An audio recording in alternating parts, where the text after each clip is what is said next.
बहुत स्वागत है आप सभी का Z10 न्यूज पर और मैं हूं आपके साथ सपना ठाकुर।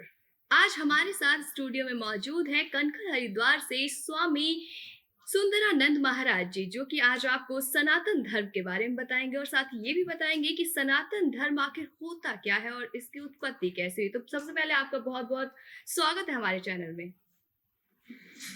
नमस्कार मैडम जी, आपका आप शुभ नाम क्या है? सपना। सपना जी, बहुत बढ़िया है।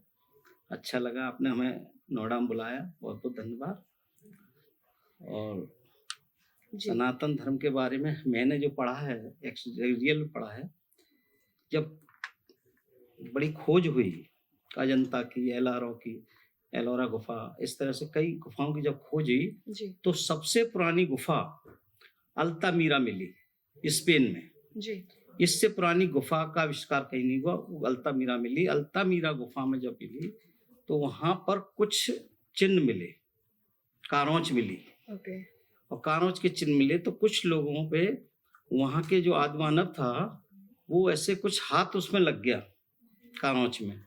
कारोंच हाथ लगे से कोई आकृति बन गई, जी चाहे शिवलिंग बना चाहे कुछ बना, कोई आकृति बन गई, कोई ओम टाइप का कोई ऐसा अक्षर ऐसा कुछ बन गया, उंगली से आकृति बन गई, जिसको हम ओम बोलते हैं। जी इस तरह से कोई आकृति बन गई तो उस आकृति की आराधना करता था ईश्वर के। ओहो, भगवान प्रकट हो गए, ये भगवान प्रकट हो गए, और उसकी आराधना करके वो शिकार करने जाता था जी।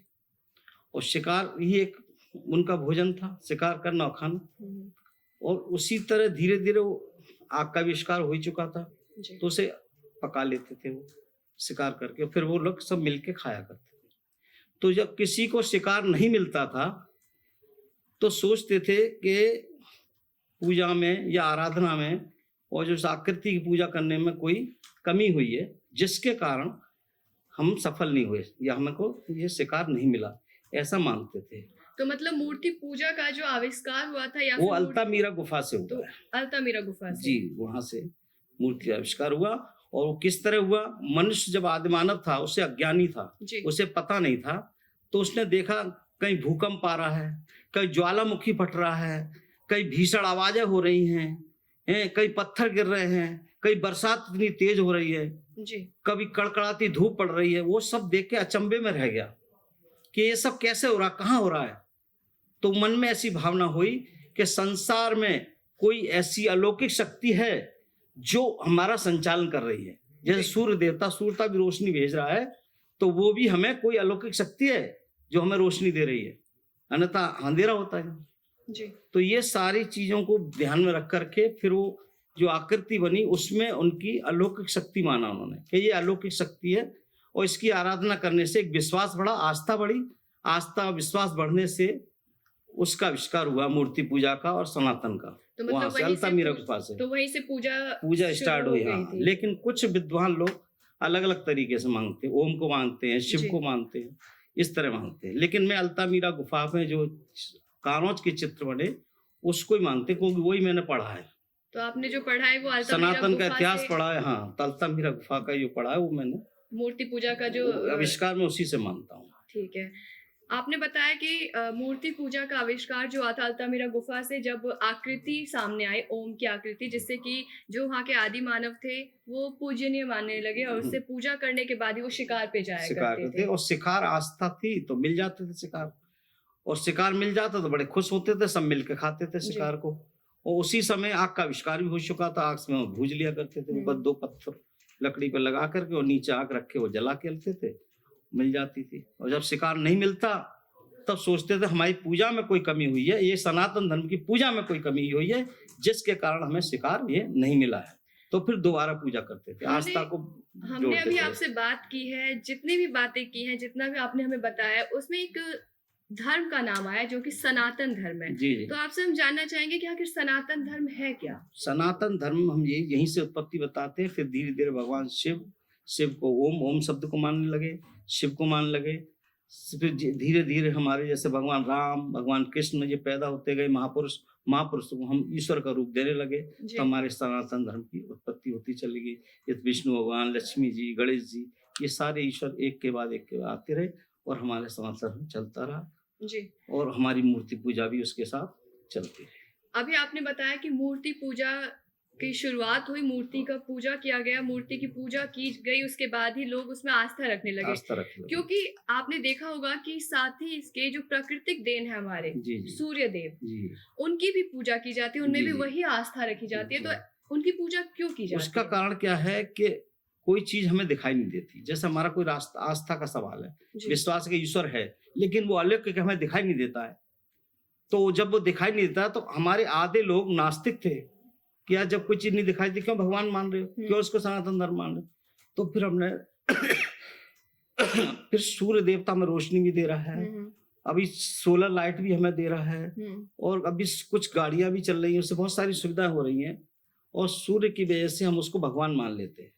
और बिहार में आप जाएंगे तो बिहार में सूर्य की बहुत पूजा होती है। जैसे अभी बीते दिनों छठ पूजा हुआ है, उसको बहुत मानते हैं। तो उसको ईश्वर मान के सूर्य देवता को लोग खूब पूजा करते हैं। तो सूर्य देवता को ईश्वर माना जाता है। और क्योंकि यहाँ पे हमने देखा है कि उगते सूर्य की सभी पूजा करते हैं। जी जी। लेकिन बिहार एक ऐसा राज्य है जहाँ पे डूबते सूर्य की भी पूजा की जाती है। तो उसका क्या महत्व है कि डूबता सूर्य हमें क्या देता है? सूर्य देता कुछ नहीं है, वो हमें शीतकाल देता है। रात को जब धूप इतनी सारी हम खा लेते हैं पूरे दिन में, तो रात्रि में आराम भी तो चाहिए, शरीर को आराम भी चाहिए। तो रात्रि होती है, आराम करते हैं, रेस्ट चाहिए। रेस्ट नहीं मिलेगा, 24 घंटे अगर धूप मिलेगी हमको, तो हम कैसे उसको आराम कर पाएंगे। तो इस तरह उसको हम मानते हैं। लेकिन जबकि ऐसा होता नहीं है। विज्ञान ने खोज किया है कि सूर्य हमेशा ही चमकता है 24 घंटे। हमारी पृथ्वी घूमती है अपनी धुरी पे जी। और 24 घंटे में हमारी पृथ्वी एक चक्कर मार लेती है। तो कुछ जो राज्य हैं, कुछ जो देश हैं, गणराज्य हैं, अमेरिका वगैरह हुआ, उसमें उस समय वहाँ रात होती है, यहाँ दिन होता है। सूर्य नहीं घूमता, सूर्य अपनी जगह रहता है, धरती घूमती है। और इस तरह हजारों ग्रह हैं जो पूरे ब्रह्मांड में गिरते हैं। गैलेक्सी में, जिसको हम गैलेक्सी कहते हैं, ब्रह्मांड कहते हैं, उस ब्रह्मांड में हजारों इतने ग्रह हैं जहां तक अभी भी हमारा मनुष्य पहुंच नहीं पाया है। सिर्फ 9-10 ग्रहों में पहुंचा है। मंगल ग्रह होगा, बृहस्पति ग्रह होगा, यहाँ तक पहुंच पाया है। इनके पास इतने भी साधन ही नहीं है जो सभी ग्रहों में पहुंच जाए। और पृथ्वी जैसे और भी ग्रह होंगे जहां तक वो नहीं पहुंच पाए। आपसे एक सवाल है, सनातन धर्म और सभी धर्मों से परे है, पूजा पाठ से भी, क्योंकि आप आए हैं यहाँ पे। इससे पहले भी मैं कई गुरुओं से मिली, पंडितों से मिली, आचार्यों से मिली, महाराज से मिली। सभी के पास एक चीज कॉमन थी, वो थी अंगूठियां। आपने नहीं पहनी है? देखिए, अंगूठियां विश्वास में करता हूँ, मानता हूँ, और मैं राशि के नाम से भी अंगूठी पहनता हूँ। लेकिन अभी मैंने सारी अंगूठी उतार दी है, क्योंकि जो मुझे अंगूठी से मिलना था वो चीज मुझे प्राप्त हो चुकी है। ओके, तो उतार मुझे प्राप्त होने हाँ, मुझे जो चीज मैंने अंगूठी पहनी कि जे चीज मुझे प्राप्त हो जाए, मुझे प्राप्त हो गई। मेरा बेटा प्राप्त हो जाए, बेटा प्राप्त हो गई। एक बेटी प्राप्त हो जाए, मेरी बेटी प्राप्त हो गई। मेरे बेटे की शादी हो जाए, अंगूठी पहनी तो बेटी हो गई। मेरी सारी इच्छा पूरी। मेरी जमीन मिल जाए, जमीन मिल गई। तो मेरा मकान मिल जाए। हाँ, मैं कोई आस्था मांग के अंगूठी पहनता था, मैं वैसे नहीं पहनता था। तो और मेरे को जो अंगूठी लाइक करी वो है फिरोजा, नीलम। और फिरोजा, नीलम ने मुझे बहुत कुछ दिया, और उसके बाद एक फिरोजा आता है आसमानी कलर का, उसने मुझे बहुत कुछ दिया। तो अंगूठियों का भी चमत्कार है? बिल्कुल चमत्कार है, मैं मानता हूँ इस बात को। और इसके अलावा मैं जो सिद्धि करके आया हूँ, राजस्थान में जहारवीर बाबा गोरखनाथ के शिष्य थे, नीले घोड़े वाले जहारवीर बाबा, उनकी मैं सिद्धि वहां करके आया हूँ राजस्थान में। और उन्हीं के आधार पर मैं समस्याओं का समाधान करता हूँ। हाथ देखना मैंने बंद कर दिया, माथा देखना बंद कर दिया, फेस रीडिंग मैंने बंद कर दी, सब कुछ बंद कर दिया। सिर्फ उनकी जो विश्वास हुआ, चौहान वंश के जहारवीर बाबा, उनकी कृपा से ही मैं लोगों को 40 दिन में अपना चमत्कार दिखाता हूँ। 40 दिन में अगर कोई चीज नहीं होती है, कोई भी, जैसे उनकी इच्छा मेरा मकान बन जाए, तो 40 दिन में कुछ सूचना मिल जाएगी, जमीन खरीदी जा रही है, जमीन का एडवांस दे दिया है, तो मतलब या फिर लड़की की शादी नहीं हो पा रही है, 40 दिन में कोई रिश्ता ऐसा बन जाएगा, उसका 40 दिन में 50 दिन, उसका उपाय बताते हैं और उसकी आराधना करते हैं। और वो आराधना जो करते हैं हम जहारवीर बाबा के नाम से, उसको भी कहते हैं, वो भी पूजा करें। सुबह अपने 5 मिनट का जब धूप बत्ती जलाते हो तो उसमें प्रार्थना करें। प्रार्थना कैसे करनी है? ईश्वर से, भगवान से, जिसको भी इष्ट देव मानते हैं, जो आपने अपने इष्ट देव अलग अलग है जी, आपका इष्ट देव है, मेरा अलग है, किसी का अलग है। इष्ट देव को मान के और जहारवीर बाबा को मान करके प्रार्थना आप भी करिए और मैं भी करूंगा जी। और वो लिखा हुआ होगा मेरे पास, जो आपने प्रार्थना लिखी है जी। वो मेरे पास रखी हो, मैं डेली उसकी आपके लिए प्रार्थना करूँगा। उसके लिए दीपक जगाऊँगा और जिसकी जो मैं जहर विरवा से प्रार्थना करता रहूँगा और वहाँ राजस्थान भी जाऊँगा कि वहाँ माथा टेकूँगा। आप जाएँगे तो आपको भी लेके जाऊँगा, आपकी इच्छा होगी तो आप भी माथा टेकिए, जी। तो वहाँ काम बन जाते हैं। 100 में से 100% जहर विरवा के नाम से काम बनते हैं, उनको मैं मतलब सबसे ज़्यादा आराधना मानता हूँ। करने से काम हाँ, पूरा हाँ। हो जाता है। तो इसके साथ ही आपने जो सनातन धर्म के बारे में बताया, हुँ। सूर्य की पूजा कैसे की जाती है, क्यों की जाती है, ये भी आपने बताया। और सबसे ज़रूरी बात कि मूर्ति पूजा की स्थापना, मतलब मूर्ति पूजा कहाँ से प्रारंभ की गई थी, कैसे प्रारंभ की गई थी और मूर्ति में लोगों की आराधना क्यों है, ये भी आपने बताया। तो जाते-जाते आप बस दर्शकों को कुछ ऐसा एक मंत्र बता दीजिए जो वो उच्चारण कर सकें और रोज़ उनके जीवन पे कुछ अलग प्रभाव कर सके। देखिए, छोटा-सा मैं बता रहा हूँ, छोटा-सा मंत्र है, हर आदमी कर सकता है। ओम नमः शिवाय। जी, ओम नमः शिवाय सबसे पुराना भगवान शिव का सबसे बड़ा मंत्र है और इसका 108 बार जाप करें, एक माला पढ़ लेते हैं तो जी, उनका बड़ा उद्धार होगा। और कोई दिक्कत है किसी को, फ्री ऑफ कॉस्ट, मैं 1 रुपया भी दक्षिणा नहीं लेता। एक फूल का मैं दक्षिणा होती है मेरी, 1 फूल लेकर आ जाएँ और 5 फल लेके आ जाएँ। उसका मैं कोई भी परेशानी होगी जहर वीर बाबा के कारण से, उनके प्रार्थना करने से मैं कर दूँगा, गारंटी से कर दूँगा। जी। कोई मेरी फीस नहीं, कोई शुल्क नहीं है। 1 रुपया नहीं लेता निःशुल्क मैं। सेवा। निःशुल्क।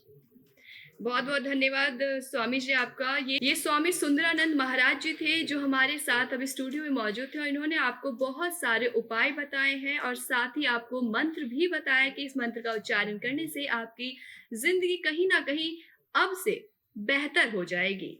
बहुत-बहुत धन्यवाद आपके तमाम जानकारी के लिए। बहुत-बहुत धन्यवाद। सपना जी बहुत-बहुत बढ़िया। बहुत अच्छा लगा, जी। आपने स्टूडियो में बुलाया। बहुत-बहुत धन्यवाद। आपसे दोबारा मिलेंगे हम एक ऐसे ही कार्यक्रम के साथ और साथ ही हम जानेंगे कि आपकी ज़िंदगी में जो भी चीज़ें रुकी हुई हैं, अर्चनाएँ हैं या फिर आपको धर्म के बारे में कुछ जानना हो तो हमारे साथ महाराज उपस्थित होंगे और आपसे हम उनको रूबरू जल्द करवाएँगे। तब तक के लिए नमस्कार।